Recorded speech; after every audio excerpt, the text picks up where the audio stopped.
Doutor, boa noite, seja muito bem-vindo. Obrigado pelo convite. Aqui é o nosso programa. Olha, sinceramente, a gente ouve essas palavras e o povo brasileiro, na verdade, não entende muito do que se trata. Vamos começar esse nosso papo, então, perguntando e pedindo que o senhor explicasse algumas das diferenças entre esses temas que eu coloquei aqui. Vamos começar por deportação. O que seria exatamente, Cássio, a deportação? Então, vamos procurar falar isso de uma forma simples para todo mundo entender, né? Porque eu acho que o grande problema do direito da justiça é se fazer entender. Pois é. Porque senão nós vamos continuar brigando com o ministro dentro do avião, nós vamos nos ver no direito de interpelar alguém que está almoçando no restaurante, olha, não é bem assim, e não funciona como futebol, não é verdade? Eu não gostei de decisão, eu vou brigar com o juiz, não é bem assim no Estado de Direito. Pois é. Bom, a deportação, de uma forma muito simples, imagine aquela pessoa que vai para um determinado país, vamos supor, vai para a Europa, vai para a Espanha, ou vai para a Inglaterra, ela vai para estudar. Tá. Ela vai com visto de estudante. E, de repente, ela é pega ali trabalhando. Está trabalhando de garçom, está fazendo algum biquinho ali, alguma coisa. E lá o Estado local não gostou muito do que ela está fazendo, porque ela foi para estudar, não é verdade? E ela é deportada, ela volta para o país de origem. Claro, se ela resolver a situação dela, ela é aceita novamente naquele país e finalmente vai estudar. Claro, não vai ficar numa situação muito bacana naquele país, mas vai poder voltar. Tá? Isso é a deportação. A expulsão. Tá. A expulsão. Aí nós já temos uma pequena diferença, porque o cidadão não volta para o país, porque a figura dele no país, ou ele entrou ilegalmente, ou ele cometeu um crime, ou até aquela situação dele no país causa tumulto, ou causa algum desconforto ao bem-estar daquela nação em que ele está naquele momento. Então, ele é expulso. Então, ele não volta para o país. Não pode voltar mais. Não dá para confundir com deportação. Digamos que a deportação é algo mais leve, algo que acontece corriqueiramente. Cheguei, não muito bem, fiz uma coisinha ali diferente e voltei. Não, o expulso não. O expulso, ele já está ali de uma forma, digamos, menos legal, menos bacana, vamos dizer assim, para a pessoa dele junto àquele país. Agora, extradição, doutor. Tá, na extradição, que é o caso mais corriqueiro aí do que você estava falando do César Battisti, mais comum, a gente ouve falar mais, né?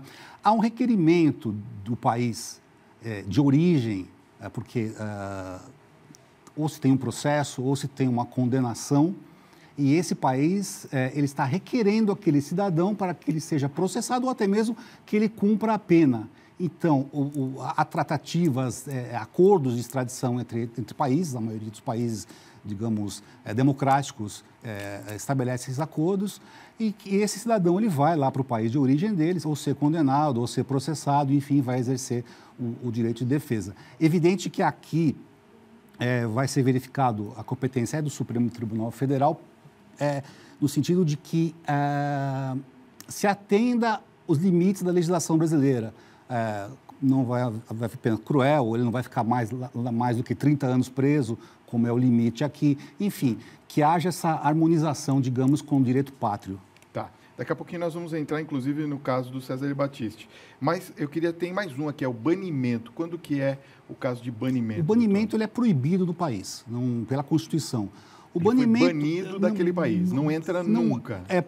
Você pega o cidadão local, no caso, vamos dizer, o brasileiro, e manda o brasileiro embora. Tá. Vai para Cuba, né, como se costuma falar um tempo. Vai para Venezuela. Vai pra Venezuela. Então, quer dizer, não, isso não existe. Não é uma pena, não há essa pena no país, de banir o cidadão e você vai... A sua pena é ficar fora do seu país. Não, isso não existe, é proibido pela Constituição. Tá. Então, vamos falar um pouquinho da questão do César Battisti. Ele foi extraditado ou expulso da Bolívia? Qual foi a situação dele? Olha, olhando de uma forma, digamos, até superficial, nós não sabemos o caso dele especificamente no processo, mas me parece que ele foi sumariamente expulso da Bolívia. Expulso, né? Tá. Parece que é caso de expulsão. Não sei se houve um pedido formal da Itália, como houve todo esse processo aqui no Brasil. pela rapidez da situação vivida ali, me pareceu uma expulsão sumária do país por causar tumulto ali, por estar numa situação irregular dentro da Bolívia. No caso, ele tinha asilo político aqui no Brasil, certo? Como que fica essa questão? Porque ele estava em outro país. A diplomacia passa pelo Brasil, é por isso que se falou tanto na mídia a respeito disso, ou seja, mesmo ele tendo sido ou extraditado ou expulso da Bolívia, passou pelas autoridades brasileiras, nesse caso especificamente? Me parece que houve um pedido das autoridades brasileiras que ele viesse para cá, porque haveria que ser cumprido aqui a decisão. Mas a Bolívia, com o Estado soberano, ela houve por bem mandar ele direto para a Itália. Certo. Né? Não sei nem se ele tinha asilo político aqui, me parece que ele contava aqui com um refúgio. Tá. Isso ali já da época do ministro Tarso Genro. Ele teve um refúgio político ali reconhecido e ele ficou ali até isso ser revogado pelo presidente Temer. Isso em outubro agora do ano passado. Certo. Em dezembro, bem recente, né? bem recente, assinado a ordem de extradição. Então, para a gente entender, a ordem de extradição ela é emitida por quem? É pelo presidente da República, pelo Judiciário? O Supremo Tribunal Federal ele analisa os requisitos para cumprimento dessa extradição. Tá. No caso do César Battisti, o Supremo, se não me engano, foi por 5 votos a 4, tá. Já em outubro, para me recordar o ano, foi no final do mandato do presidente Lula, 2000, o tempo passa, 2012. 2012. Se não me engano, isso. O Supremo decidiu pela legalidade da extradição. Ele analisou aspectos políticos da questão também, se havia o crime, né?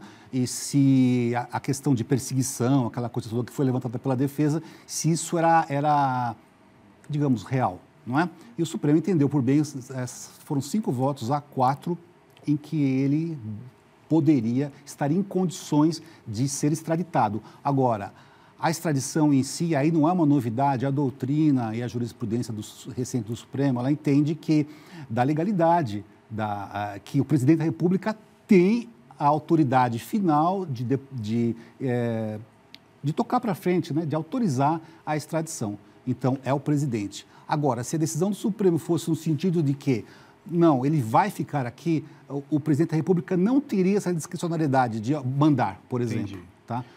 Isso. No caso, como o Supremo deu essa autonomia, o presidente que tem a última palavra. A última palavra porque é um ato administrativo. É um ato executivo. Executivo, né? Exatamente. Tá. Da administração pública, do chefe do executivo, que é o presidente da República. Certo. E na época ele entendeu que haveria uma perseguição, um risco ao César Battisti. No caso, a gente tem uma situação muito similar. Na época, é o chileno Maurício Norambuena, né, que ele sequestrou o publicitário Washington Oliveto em dezembro de 2001. A situação era bem similar também naquela época, não é isso? É um crime político cometido no Chile. Sim. Um assassinato, na verdade, com um pano de fundo político.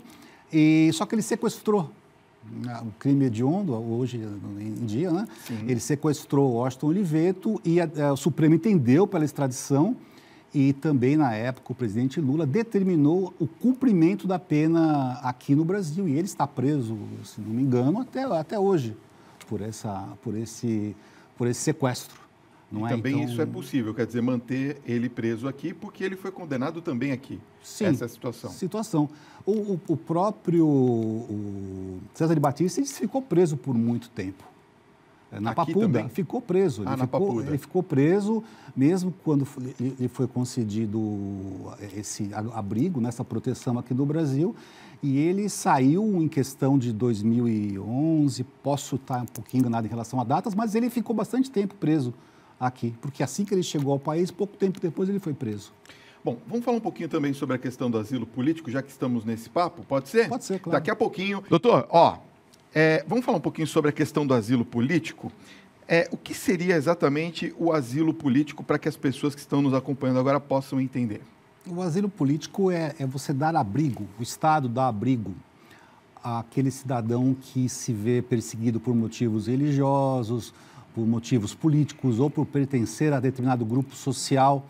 Pode ser concedido o famoso asilo diplomático numa embaixada ou mesmo territorial no próprio país que vai conceder o abrigo, e seria o asilo, que perde um pouco digamos, está um pouco mitigado por conta de tantos acordos de extradição que existe hoje em dia. Tá, né? agora, quem que pode pedir o asilo? É a pessoa que pede o asilo? Sim. É o Estado? Como que Não, funciona? é a pessoa que pede o asilo.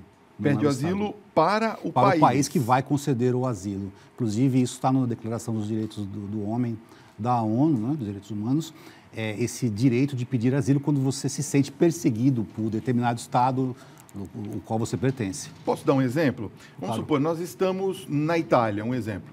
Aí eu posso ir na Embaixada Brasileira e solicitar, por exemplo, o asilo político para a Embaixada Brasileira ou não? Na Embaixada Brasileira, o asilo diplomático ali, né? Sim, pode. Se você se entende perseguido, é claro, é de difícil comprovação, mas se sente perseguido religiosamente ou por ideias, enfim, pode sim. Agora, uma pergunta bem técnica, politicamente falando, porque estamos no início de um novo governo que vem trazendo uma série de decisões inéditas que a gente tem observado agora pela divulgação na mídia. O que está em jogo na democracia brasileira quando existe uma decisão como essas que nós estamos conversando aqui? Uma extradição, um asilo, enfim, independente de qual seja. O que está em jogo na questão da democracia? Bom, vivemos uma época dos muros, não é? Muros que, enfim... Por causa inclusive, você está falando disso por causa da questão Estados Unidos, México, vamos construir um etc, muro, exato. Shutdown do governo americano. Exato, É próprio da democracia o direito de ir e vir, próprio do Estado Democrático de Direito. Não é? É da tradição da democracia esse livre exercício. Estamos numa época de refugiados, né? Nós temos refugiados, nós temos aqui da Venezuela, que é quase a nossa Síria, certo. Aqui, né? Então, nós estamos aguardando os desdobramentos da situação da Venezuela. Sim, coloca a democracia na berlinda, não diria em risco, mas em teste, não é? É difícil nós entendermos um país democrático, um país que fecha as fronteiras, por exemplo, para refugiados, né? Quiçá para pedidos de abrigo político. É da essência da democracia, inerente ao ser humano o direito de ir e vir, se deslocar e se proteger. Pois é, nós sabemos pela história que papas, né, chegaram a trazer refugiados para dentro do próprio Vaticano. Sim. Na época em que havia muita perseguição, principalmente religiosa. O Papa Francisco se pronunciou e pediu para que se abrissem as fronteiras, para que se recebesse esses refugiados. Como que você vê essa questão? Você acha que nós temos hoje um entendimento positivo a esse respeito ou ainda as fronteiras vão estar fechadas nesse caso? A época é de recrudescimento desse entendimento, né? Eu quero dizer aqui do nosso país. Dizem que é um ambiente mundial, né? Uhum. Enfim, a igreja já tem essa tradição da Idade Média, da concessão de asilo. Então, vem, na verdade, da igreja, isso, e absorvido pelos estados. Eu espero que o bom senso impere no nosso país, no executivo, que essa ânsia, digamos, de mudança, ela seja amainada pelo próprio interesse humano, que deve prevalecer, e da democracia também. Eu não posso partir da água para o vinho para fazer testes à esquerda e à direita do que eu entendo que é o melhor, mas o entendimento pessoal. Eu tenho que ouvir os técnicos, ouvir as pessoas que trabalham com isso nas suas determinadas áreas de especialização para tomar decisões razoáveis, não é? Baseado em dados e baseado em fatos, e não em empirismo e, enfim, eu acho isso ou eu acho aquilo. Pois é, você sabe que tem muita gente participando aqui, concordando com as coisas que estamos falando, inclusive na questão de ser mais benevolente. Eu acho que o povo brasileiro, ele é muito mais arrefecido, né, no seu coração, nessa questão do perdão, né, vamos dizer assim, e perpassa pelo perdão também essas decisões, apesar de serem jurídicas, não é, não, doutor? Eu creio que o brasileiro fala muita coisa da boca para fora, né? E coloca muita emoção para fora, e isso às vezes pode aparecer numa eleição ou não, mas no fundo o brasileiro ele não deseja a violência, ele quer a paz. Certo. É evidente que ele quer o bem-estar social, não é? E, enfim, há que ter esse entendimento do que o povo quer. Nem sempre o que o povo fala é o que ele quer. Entendi. Não é verdade? Certo. Doutor, queria agradecer muito Cássio Ricardo de Freitas Faedo, ele é sócio-diretor da Faedo Sociedade de Advogados. Vou deixar os contatos aqui, né? Tem um site, é Faedo, com 2 Ds, está aparecendo aqui no vídeo. Bate uma fotinho para depois você acessar e conhecer o trabalho do Dr. Cássio. É faedo.com.br, certo? www.faedo.com.br. Tem os telefones 11 São Paulo, 3884-3726, 3884-3726, e tem um número de WhatsApp que também é direto, pode fazer Sim, pode falar perguntas. Sim, olha só. Qualquer dúvida que tendo sobre... 11 9 61 18 2008. É muito fácil, hein? 11 96 118 2008. Mande a sua mensagem também para o WhatsApp do doutor. Obrigado, doutor, pela sua presença Eu que agradeço, aqui no nosso Tribuna muito Independente. Obrigado por pelo ter vindo, viu?